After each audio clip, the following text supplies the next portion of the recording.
तकरीबन 3 से 4 घंटे का पैदल का रास्ता है ऊपर उस घटना स्थल तक जहां पे ये मुठभेड़ हुई थी। लेकिन अब जो है सबकी नजरें आधिकारिक तौर पर सेना और पुलिस की तरफ रहेगी कि क्या वो बयान देते हैं इन मारे गए 3 मिलिटेंटों की पहचान, देखिए सबसे महत्वपूर्ण तो वही पहचान जिसका आप जिक्र कर रहे हैं, उनकी शिनाख्त की आखिरकार कौन है ये 3 आतंकवादी जिन्हें ढेर करने में सेना को कामयाबी मिली है ऑपरेशन महादेव के तहत। किस आतंकवादी संगठन से जुड़े हुए हैं ये 3 आतंकवादी जिन्हें ढेर करने में सेना को कामयाबी मिली है ऑपरेशन महादेव के तहत, क्योंकि कामयाबी तो बड़ी मिली है सेना को। ऑपरेशन महादेव चलाया गया और माउंट महादेव जो है बिल्कुल उसी के नजदीक यहां जानकारी सेना को मिली थी 3 आतंकवादियों के छिपे होने की। और ये जानकारी कब मिली थी, किस तरीके की सूचना मिली थी आसिफ कुरैशी, और कब ये ऑपरेशन शुरू हुआ था, इसको लेकर क्या डिटेल्स अब सामने आई हैं आसिफ?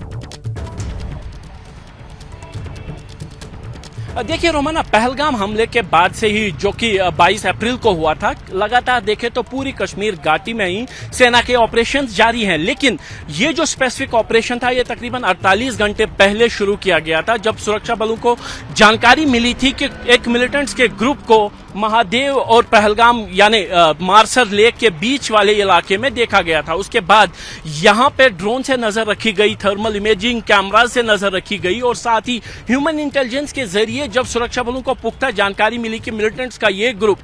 जो इस समय जो महादेव पहाड़ी के दामन की डलवास घाटी में मौजूद है, तो ये ऑपरेशन शुरू किया गया। वहां सुरक्षा बलों की जो स्पेशल फोर्सेस के कमांडोज थे वो तैनात कर दिए गए और सेना के राष्ट्रीय राइफल्स जो कि यूनिट यहां पे तैनात है वो जवान इस ऑपरेशन को लीड कर रहे थे। और आज सुबह तड़के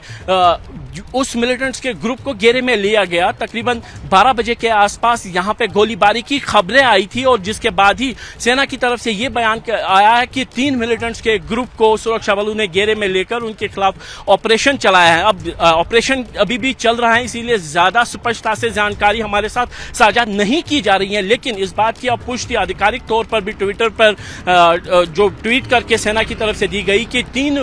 मिलिटेंट जो थे इस घेरे में थे उनको मार गिराया गया है, उनके कब्जे से हथियार और गोला बारूद बरामद किया गया है। लेकिन क्या सबकी नजरें इसी सवाल पर हैं कि क्या ये वही गुट है, ये वही ग्रुप है जिसने पहलगाम हमले को अंजाम दिया? उस बाबत जानकारी का अब सेना की तरफ से इंतजार रहेगा कि सेना या पुलिस कब एक प्रेस कॉन्फ्रेंस करते या फिर सोशल मीडिया के जरिए ही इस बात की पुष्टि कर दे कि इन मारे गए मिलिटेंट्स का ताल्लुक किस तंजीम से था।